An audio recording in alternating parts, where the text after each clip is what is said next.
कर्मा ने बड़ी चित्रकारी से महलों को तैयार किया।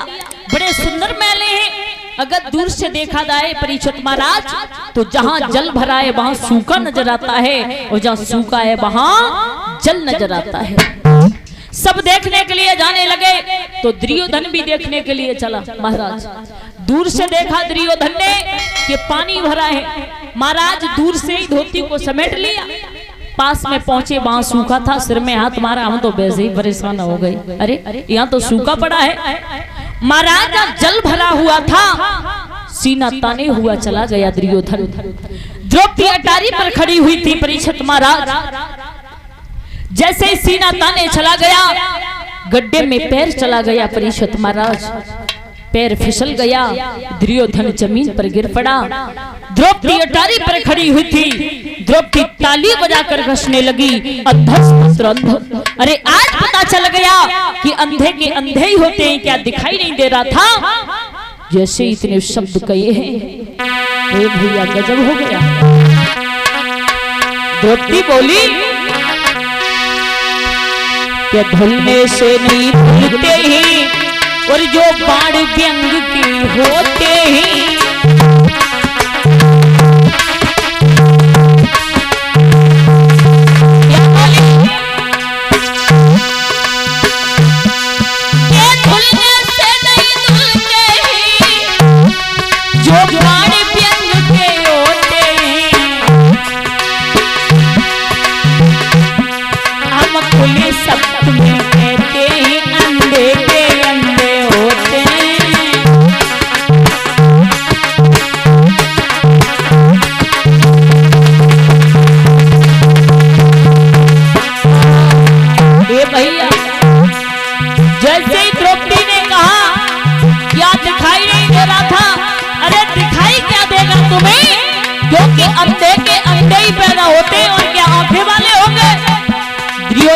ऊपर को नजर किए जवाब दिया, ए पांचाली क्या कह रही है कि अंधे के अंधे होते ही। तुझे पता नहीं है जिससे तूने अंधे का अंधा कहा वो तेरा रिश्ता में कौन लगता है? वो तेरे रिश्ते में ससुर लगते हैं। और जिससे तू ये कह रही है कि अंधे के अंधे ही पैदा होते हैं, तो मैं तेरा कौन लगता हूँ रिश्ते में? मैं तेरा जेठ लगता हूँ। तूने मुझे नहीं मेरे पिताजी को गाली दी है, मेरा नहीं मेरे पिता का अपमान किया है। पांचाली एक दिन वो होगा कुछ सभा के बीच में सुन।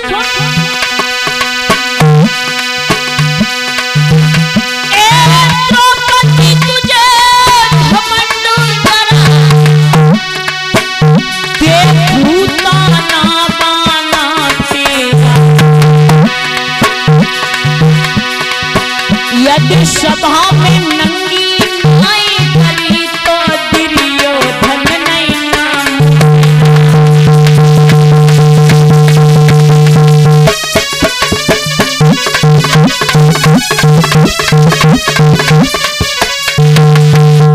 जवाब दिया द्रौपदी तुझे घमंड जरा, देखू ताना बाना तेरा। यदि सभा में नंगी नाई करी तो दुर्योधन नहीं मेरा। एक दिन वो होगा पांचाली द्रौपदी कि नगिन करके मैं तुझे अपनी जंगा पर बैठा रहूंगा, सभा के बीच में साड़ी को खींचूंगा, तब तुझसे प्रसन्न ये करूंगा कि ये बता अंधे के अंधे होते हैं, अंधे के आंखें वाले भी होते हैं। द्रौपदी ने तो मजाक में कह दिया। महाराज आज वहां से पुणे लौट आया, रास्ते में अंगराज कर्ण जी मिले तो कर्ण ने नमस्कार किया, लेकिन दुर्योधन ने कोई जवाब नहीं दिया। आकर के राजगद्दी पर बैठ गया, मुंह नीचे लटका लिया। ऐसा मालूम पड़ रहा है मानो कि किसी ने बहुत मारा हो। देखा थोड़ी देर में परीक्षित महाराज तो झूमता हुआ मामा शकुनी चला रहा है। और जब मामा शकुनी को देखा, मामा ने दुर्योधन को देखा, आगे बढ़े, जवाब दिया क्या बात है भांजश्री, क्या बहु भानुमती से झगड़ा हो गया? दुर्योधन बोला हे मामा जले हुए पे नमक ना छिड़को, जले हुए पे नमक ना छिड़को। क्या बात है फिर ऐसे क्यों बैठे हो? जवाब दिया मामा जी क्या बताएं, क्या बताए मामा, उस पांचाली द्रौपदी ने हमारा नहीं हमारे पिता का अपमान किया है, हमें नहीं हमारे पिता को गाली दी है। लेकिन मैं ये कहकर के आया हूं कि एक दिन वो होगा कि मैं नगिन करके अपनी जंगा पर तुझे बैठा रहूंगा। मामा कोई ऐसा उपाय बताओ। और जवाब दिया, सुन मामा, अरे मामा कछुआ कली बताई दे,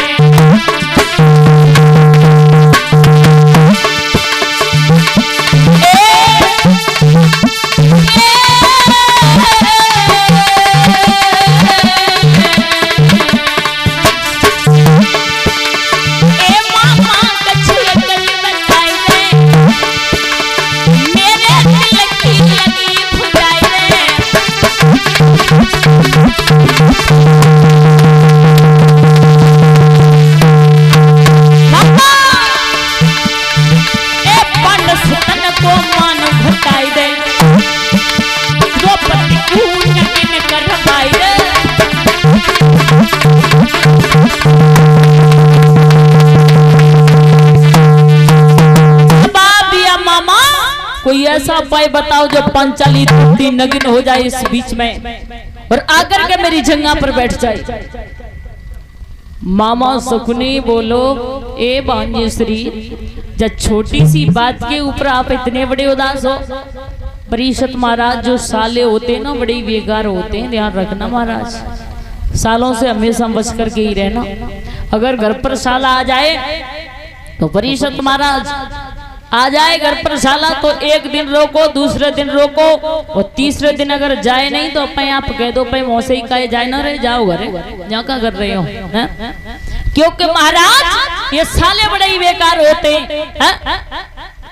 महाराज सुनिए, ए भैया ऐसी बात बताए रहे तुमको, हर बात पे ध्यान लगई और कुशल चाओगर जीवन में तो मामा से बच की रही हो।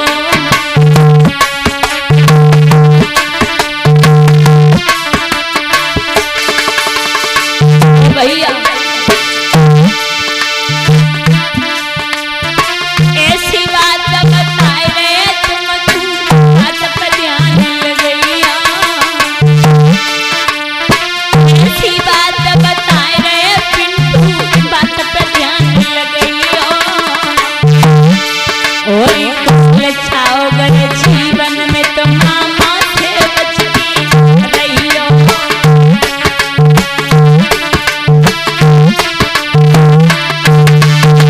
महाराज ले मामा सुनिए,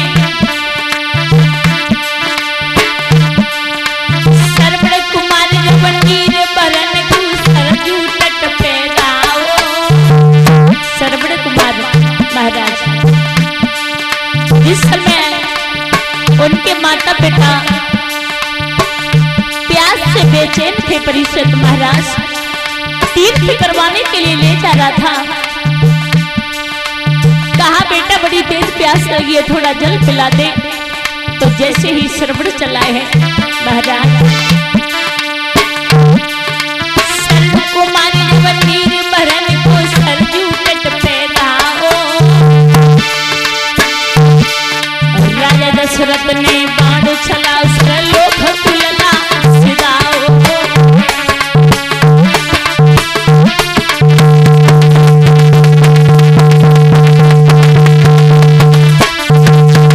ए भैया और सुनिए,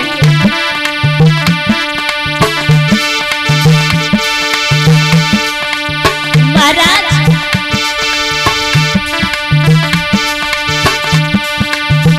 मामा की तो बात ही अलग है। परिषद महाराज ये मामा बड़ी बेकार होते हैं महाराज। अगर कोई शादी कर रहा है अभी, परिषद महाराज अगर शादी करे ना तो जो लड़की का मामा होता है ना परिषद महाराज, ध्यान रखना, वो हमेशा अपनी चलाएगा। परिषद महाराज हमेशा अपनी ही चलाएगा।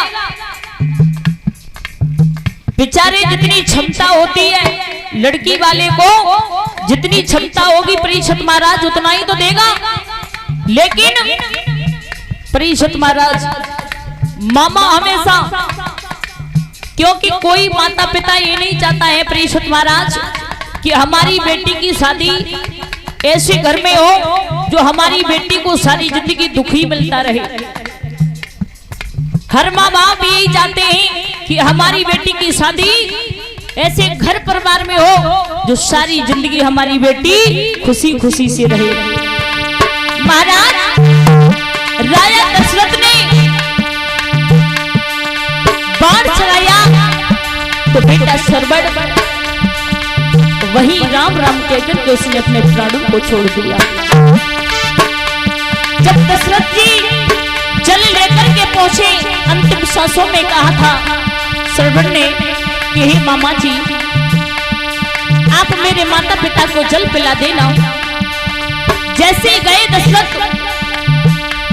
तो दशरथ ने आवाज नहीं दी थी, क्योंकि सरवण कुमार मना करके गया था कि मामा जी अगर तुमने आवाज सुना दी तो मेरे माँ पिता प्राणों को छोड़ देंगे, लेकिन जल नहीं पिएंगे। राजा दशरथ जैसे जल लेकर के पहुंचे, राजा दशरथ ने आवाज नहीं दी। बार बार कहा कि कौन हो भाई, आवाज दे तो मैं श्राप दे दूंगा। जब ये कहा कि श्राप दे दूंगा तो रो करके राजा दशरथ बोले, मैं तुम्हारा शाला हूं, बहन में तेरा भाई हूं, आज श्राप दे दिया। दोनों अंधी अंधा बोले, हमारे तो बुढ़ापे की लाठी हमारा बेटा था, वही छोड़ करके चला गया तो हम भला जी करके क्या करेंगे। लेकिन ध्यान रख राजा, पुत्र बहन की आग में आज हम दोनों प्राणों को त्याग रहे हैं। एक दिन वो होगा कि तू भी अपने बेटा राम के लिए अपने प्राणों को त्याग देगा।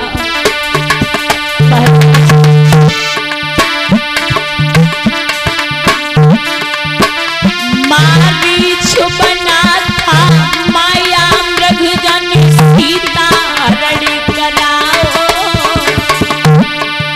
परीक्षित महाराज, मारीच किसका मामा था? रावण का। मारीच बना था माया मृग जन सीता रड़ी कराओ। एक कुटुंब से दबा रावण को जन सत्यानाश कराओ।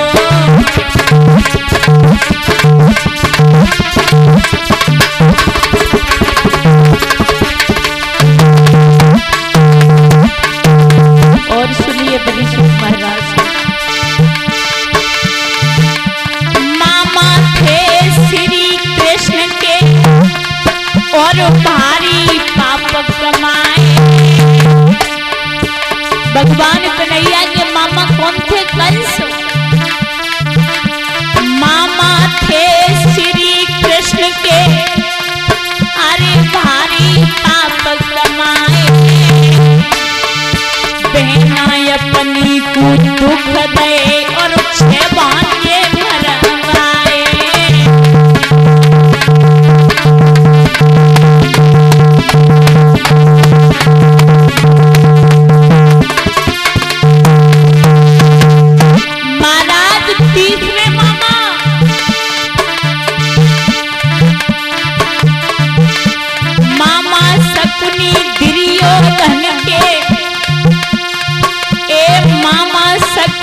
दुर्योधन के इन्हीं माँ भारत रक्षवाए। ए मामा शकुनी दुर्योधन को शनि माँ भारत रक्षवाए। और एक उसके एक खास बांगे कुरुक्षेत्र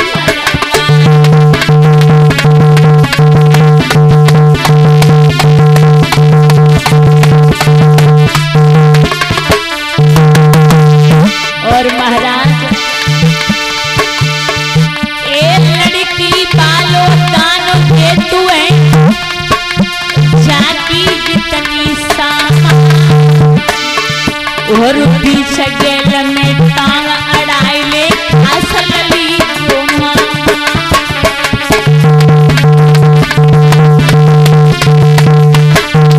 आंखों पर